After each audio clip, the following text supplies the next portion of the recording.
I'm Jesse All right. Smith. Hey, so good Hey, to meet you. it's good to I've meet only you. seen you on like TV, which is Yeah. crazy. I'm a lot taller on TV. Really? Your No. name is Eliza Ivanova, right? Did I Yes, pronounce it right? you pronounce it perfectly. So you're from Bulgaria. So when did you Yeah. move to America? That was after high school. I graduated Okay. high school when I was 17, and it was kind of a weird decision to go into film because I wasn't planning on doing that. I Yeah. was getting ready to go to the Bulgarian National Academy of Art, which is like super prestige and kind of old school. Like if you think Russian academic drawing, that's what usually is. But I dropped the ball my junior year that I want to do film. Animation seemed kind of like the middle ground between drawing and film. So I started researching and ended up going to Cal Arts, which is in LA. Why did I blank out on that? And yeah, I just applied. They liked my stuff and ended up going there. So that was my first journey to the US. You went to college to study animation because you wanted to Yeah. be involved in motion pictures or cinema and illustration at the same time, right? Yes. Well, I put that on kind of on the side a little Okay. bit. And I was like, okay, let me focus on hand drawn 2D animation, which is what I loved. And I did that for 4 years. Then my junior year of college, um, I made a film that kind of got a little buzz around it. It's in the school, I mean, and Pixar saw it. I think at job fair. We have this thing called job fair, Yeah. so they offered me an internship. That's awesome. Yeah, and I've been there since, which is Oh my almost goodness. So how many 10 years have you? years. 10 years. Wow. Almost 9. Yeah, 9 And, years. But and so you worked on Brave, right? And then you worked on yes, Coco yeah. and Cars, right? Cars 2, Incredibles. No, I didn't work on Incredibles. I worked on Inside Out. I worked on the short film in front of Incredibles, which is Bao So in you the worked film. I on like it. the Incredible Short. And what else have you worked on? Monsters Inc., right? Worked on Monsters University. Oh, sorry, Monster. That's the second one, But right? yes. Second Okay. one. Um, what else? I'm sure I'm missing. Oh, The Good Dinosaur. I think that might be it. All the features, I mean. There's some small projects that I've done here and there. So do me a favor. So a lot of the people that will probably be watching this are tattoo artists. Yeah, Of course, I'm really trying with the tattoo convention to start building that bridge between the tattoo world and the art world. yeah. Illustrators, digital artists, fine artists, all of that, muralists, um, and I feel like that a lot of the stuff that you would take for granted that and the people you surround yourself with would know, we don't really know because we haven't been in that world. So I guess my question is tell me a little bit about like what it is exactly that you do over there. So are you like a concept artist, or do you take the concept artist's work and then start making it move? Like, what is your job over there? So I'm a character animator, meaning I'm kind of like the actor of the movie. So I move the characters. They're already set up for me in a scene. And it's just literally like, I don't know if you're familiar with 3D animation, but it's kind of like you're moving a puppet in 3D space. So you're just kind of, there's like, it comes like this, like a T pose, we call Yep. it. And you move all the joints, you put all the face, however you want it, expression wise. So I get the dialogue already. So that's pre-recorded for me. And then you just talk to the director, get the general feel of like what the scene is about and where it needs to be. And then you go crazy. There's a room, like an acting room. So I go and make a recording of me acting out the scene. So I learn the dialogue and I do a recording, which hopefully no one ever sees because it's absolutely terrible. But I do maybe, I want to say, between 3 and 10 takes. Because Yeah. usually the first 3 are kind of rusty and you don't know the words that well. So the acting is pretty forced and not natural. So it takes a few times that you rehearse it so that you loosen up and you act it out. So you kind of like, oh, this feels like there's something to this performance, it feels truthful. Then I take the footage, go back to my computer, watch it, and then just take. Rarely you copy what you do. Some people are very good at that. It's just if they're good actors, and it's like, yeah, I already have all my footage. I can just kind of watch it and copy the movement pretty much verbatim. But for me, I take elements of it just to maybe get the rhythm. So you kind of learn the way you work a scene from beginning to end. First, you do rough pass. Maybe you just do the body and you leave the face unbaked, meaning very kind of rough. You just maybe put a few expressions, but the dialogue is not quite there. As long as you kind of get the main rhythm of the body, you can get director's notes. So you show to the director your blocking pass. They give you some notes. Yeah, this is a good direction. Maybe it feels too emotional or too active for the scene. It really depends on, like, they know the big picture. I'm kind of like working isolated on this like small moments. So how long does it take you? How long are you working on the show, on the your part of the show? Is it like months or is it a year or? Usually, if you start at crunch time, which is usually a year before the movie comes out, so you'll be there for a year. Sometimes a little earlier, so it can be like a year and a half. So you're working on it for a year and a half, or it's a year and a half from when you start until it comes out. Yeah. Yeah? Yes. Okay. I think so. So basically what you're telling me is it takes a year and a half to do 2 minutes. Less than that. I want to say a year would be the average. Okay. So it takes 1 year to do 2 minutes worth of animation. That is crazy. Yes. Holy crap. Yeah. And that's, if you're trying to reach that kind of the industry standard, especially in CG, it's very slow process. Whew. So when you guys watch the movie before it's released, or do you watch it at the theater? Well, the final movie, we watch it as kind of like our internal premiere that we do, and there's a little party with it. So that's our premiere, but it's not too far from the actual movie release. Do you guys watch it with your husband or your kid? You have a daughter, right? Yeah. Just one daughter, no other kids? Mm-hmm. So just her. How old is she now? She's going to be 5 soon. So do you ever like watch any of these with your daughter and say, you see that 5-second snip right there? That's the one I did. Yeah, it's funny. Like, oh, watch out. There it is. Okay, it's done.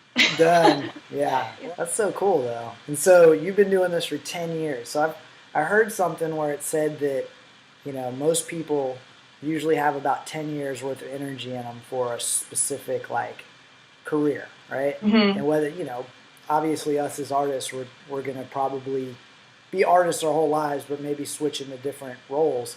Is this something that you think you're going to be doing for the rest of your life, or is it something you're like moving up to, like maybe an art director or something? Or I've considered what could be like a different route that I'm taking. Yeah. So for now, I'm not quite sure, but I'm interested in finding out like even more art related stuff that I can do.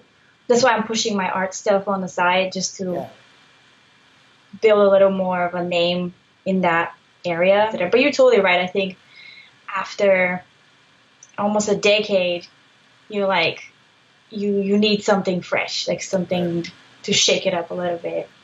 Well, and then also I think, as an artist, we always want to have our own voice of sorts. And, obviously you're working on other people's projects for the most part. You didn't, as far as I know, you didn't write Incredibles, right? Nope.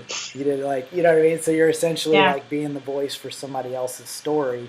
And of course, like we want to speak our own, talk our own voice. So for sure. And also I miss the instant gratification of drawing, because you know how long it takes for one little scene to be done, and sometimes it's like I have to draw something to know that I got this still, and can be kind of a quick little thing. I'm sure tattooing is even slower. Like I can't imagine for like the whole leg. How many hours is that? Oh, well, I usually mean, for you? I'm the wrong person to talk about it. A leg will take me 100 hours, but you get like That's it's crazy. intense. Yeah. Wow. But if you get So like a traditional Japanese guy or, somebody that works with a different type of application, they probably knock one of them things out in about 30 or 40 hours, I would say. I mean, I'm sure some can do it quicker, but in my experience with talking with traditional artists, leg, yeah, you think about it, you pull a leg, if you stretch it straight out, it's it's the huge size of canvas. yeah, it's almost bigger Not than the only back that, piece. you have to deal with like people's pain tolerance and Yeah. Yeah, there's a budget. lot of yeah, exactly. You got the time, you've got the pain tolerance, and you've got the Yeah, financial burden, and it'll take me a year and a half to do one of these pieces, yeah. and people's lives change substantially in a year and a half. Their financial burdens and stuff like that shift.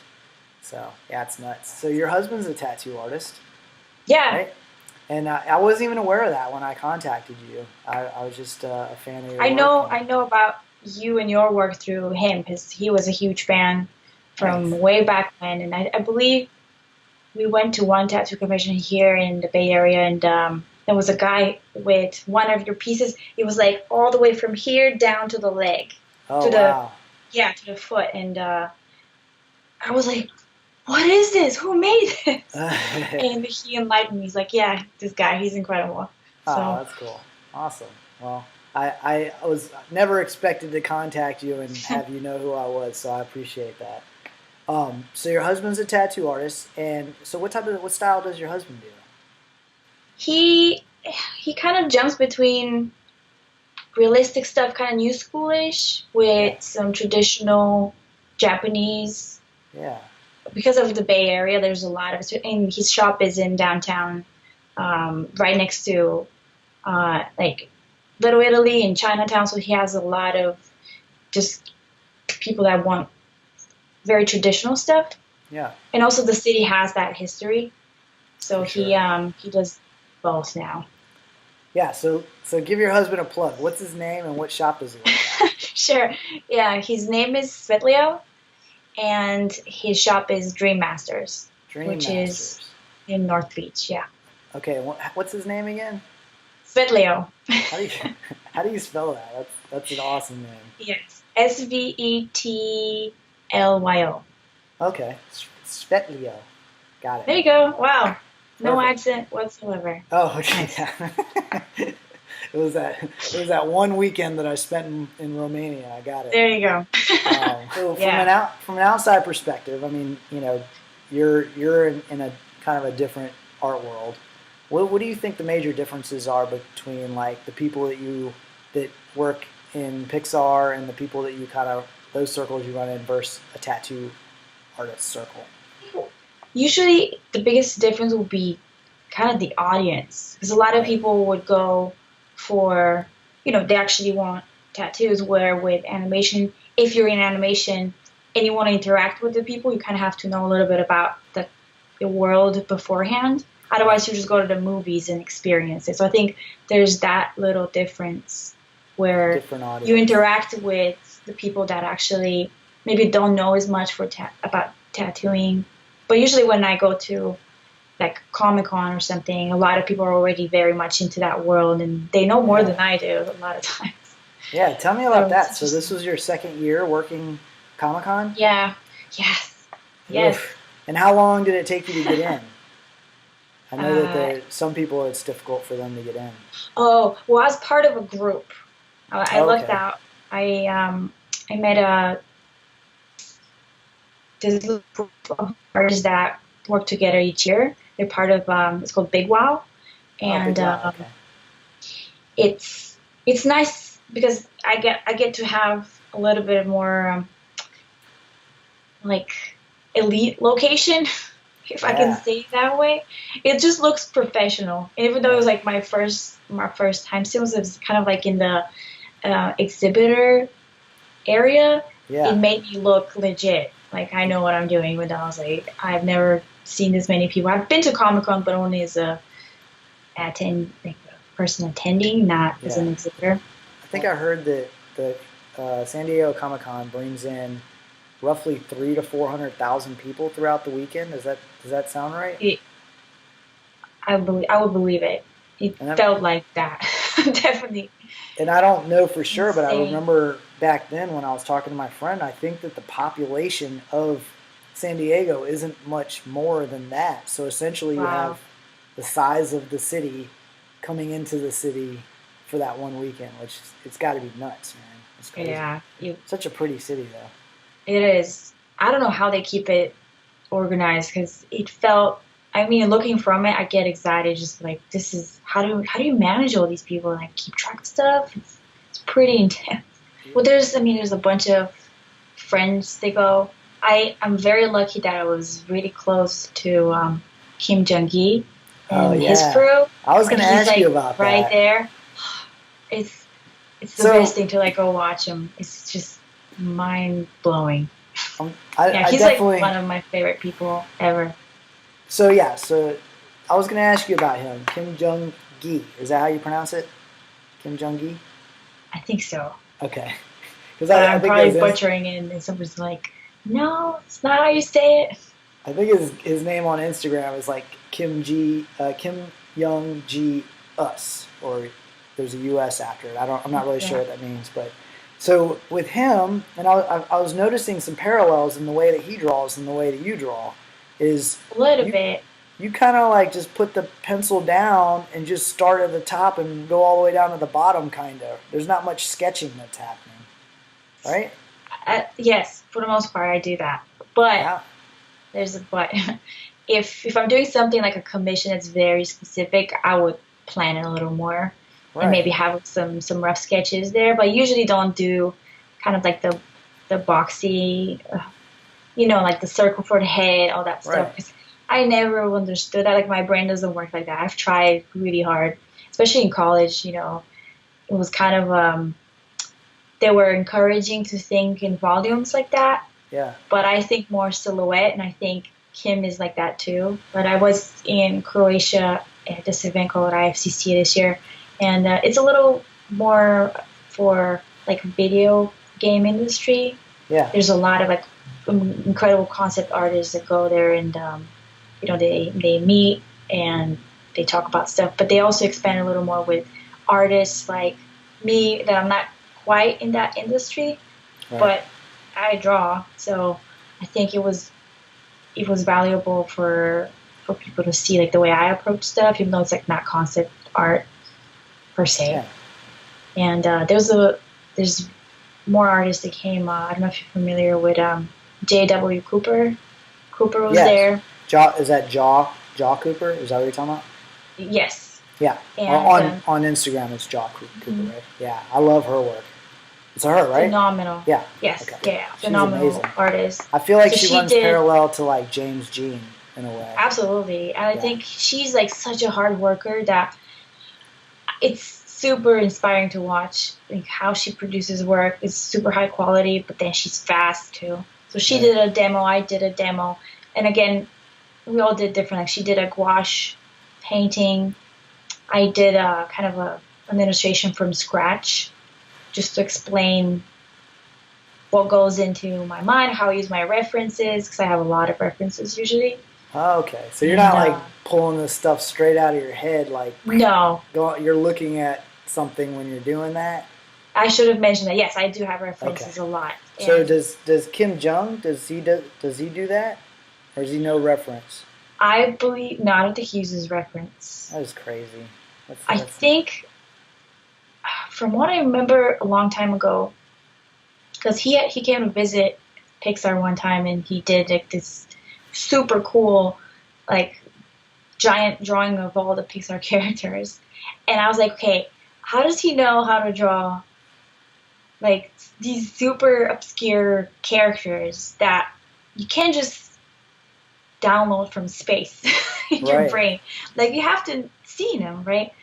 And I believe that he does a lot of pre-sketching just to learn a few things about these characters, and Yeah. then it's kind of like you draw a car a bunch of times, and then you know how to draw a car from cool angles. So I think that's his form of preparation. It's probably a lot of studying that happens beforehand to build that library in his head, and then Yeah. he's good to go. That's Like nuts. So that's you, skill.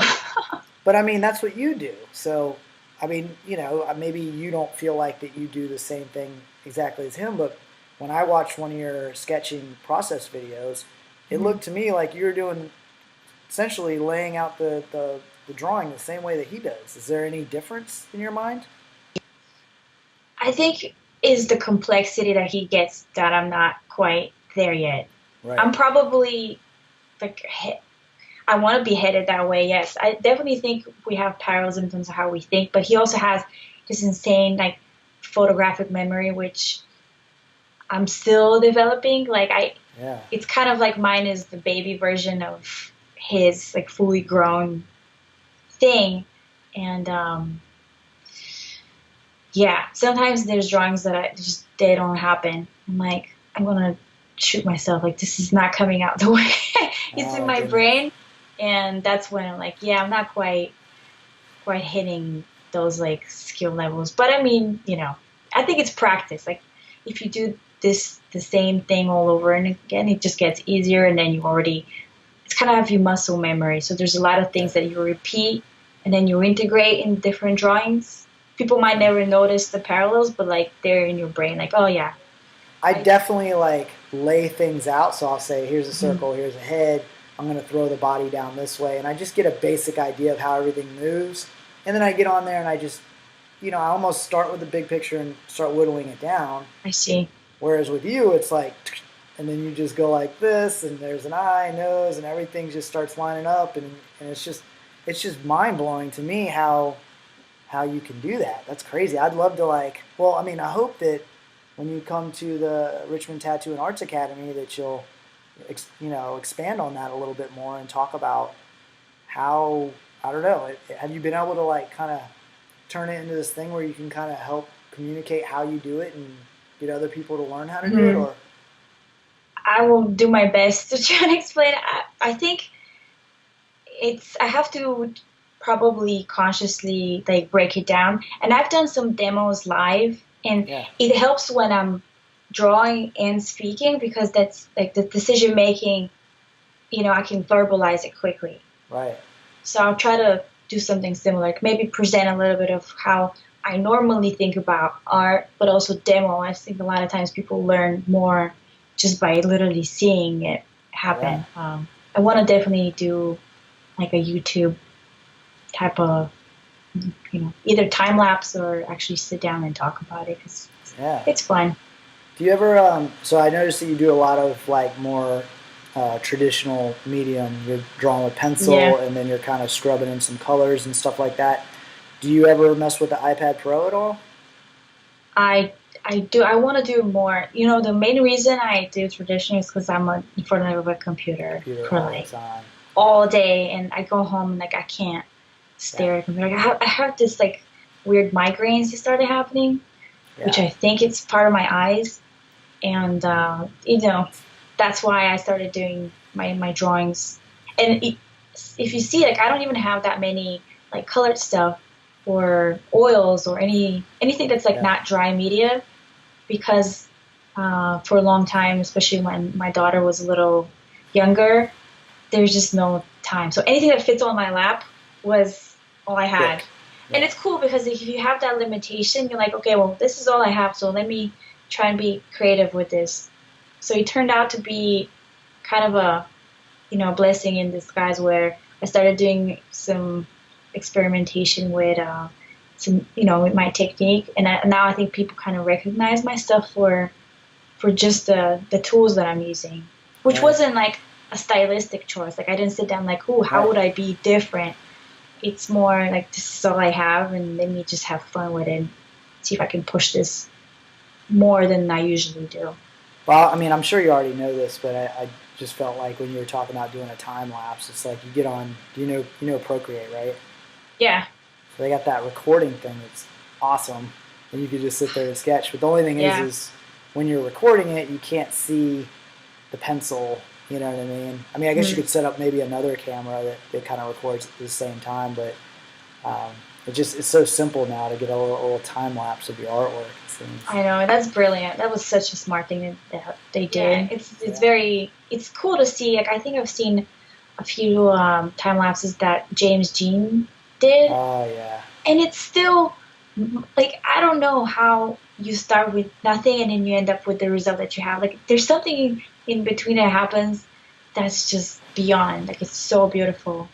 So even that, I'm like, I see it, it's happening, but I don't know how it just happened. Like you blink and then you miss something. Yeah. So it's good to. I would love to hear actually, maybe him talk or, as soon as you add a little like the element of talking and answering questions, it definitely kind of sheds a little more light on things. Still not enough, but yeah. A little clearer. Well, you can only pass over so much information. I mean, what do they say? The people who are the best teachers are typically the ones that aren't the best artists, and vice versa. Oh. It's rare to find somebody who can actually articulate what it is they do, and I've experienced that where I've, taken classes with artists who I thought were amazing, and then when they go to teach me, I'm just like, "What? Help me, man!" And they're like, "Oh, well, I just go like this," and it's like, well. That's good. That shows me that you got good intuition. But what are you thinking when you're doing that? Yeah. Where do you teach? I teach at tattoo conventions. Okay. And have you ever heard of the Illustration Academy? No. It's have you heard of like George Pratt or? Yeah. Absolutely. Yeah. So George Pratt was a teacher of mine over at the Illustration Academy, and then Mark English and John English, Sterling Hunley. I don't know, a bunch of teachers that are pretty well known in the Illustration Academy. But I taught a class for them, and that kind of like slingshotted me into starting to teach a little bit more for the tattoo world. Yeah. So it's not something I do. I do it probably like once every 2 or 3 months, and I enjoy it. Cool. It's like you're giving a gift to the people who are taking the class. At least that's the way that they seem very appreciative, as if you're giving them a gift, and I never really thought about it like that before. That's awesome. I love it. Everybody should teach. I think there's something they said out there about how the best way to learn is to teach, and I think that definitely. I believe it. Yeah, I absolutely believe it. So let me ask you this: so do you know who else you're presenting with at the convention? I know Gary. Online. Do you? No, I love Gary's work. I've never met him in person either. I just loved his work, and I was like, dude, I got to get this guy in here, Yeah. I love his the worlds he's creating. It's super, super fun. Who else is presenting? Because I think the other people are like veterans. So tattooing, right? So we've got four tattoo artists, and we got 2 illustrators. Okay. And you're one of the illustrators that we brought on. And so we've got this guy named Dave Koenig. And he's got more of kind of like an Art Nouveau, traditional, new school type style. I'll research everybody. So really I'm cool. Not green. Well, we put this thing together relatively quickly. I've been wanting to have this something like this, a school type thing after my tattoo convention. Even before I had a tattoo convention, I was like, man, it would be really cool if we had a tattoo convention, and then because normally what they do is they have the seminars during the convention, but then all the artists that are at the convention, they can't take it because they're tattooing. So what I wanted to do is have it the Monday afterwards, and that way everybody can take it if they want to. That's awesome. So I was attempting to bring in these other schools that are already doing it to get them to do it afterwards, but for one reason or another, it just kind of fell through. So I was like, all right, I'm just going to do it myself. So, and that's kind of where we are now. And I was like, let me get 6 people, 40 minutes apiece, and see what we can do. That's great. Yeah. I can't wait. Awesome. Eliza, it's so fun talking to you. I appreciate everything. And I guess, we should probably put some sort of wrap up on this. Thank you so much for letting me interview you. And I am super excited to have you at the Richmond Tattoo and Arts Academy on October 1st in Richmond, Virginia. All right, I can't wait. Thank you. Awesome. Hey, we'll talk later. Yeah, cool. Have a great one. You too. Bye. Bye. Hi, my name is Eliza Ivanova, and I'll be at Richmond's Tattoo and Art Academy this year, so please come and join me in Richmond, Virginia.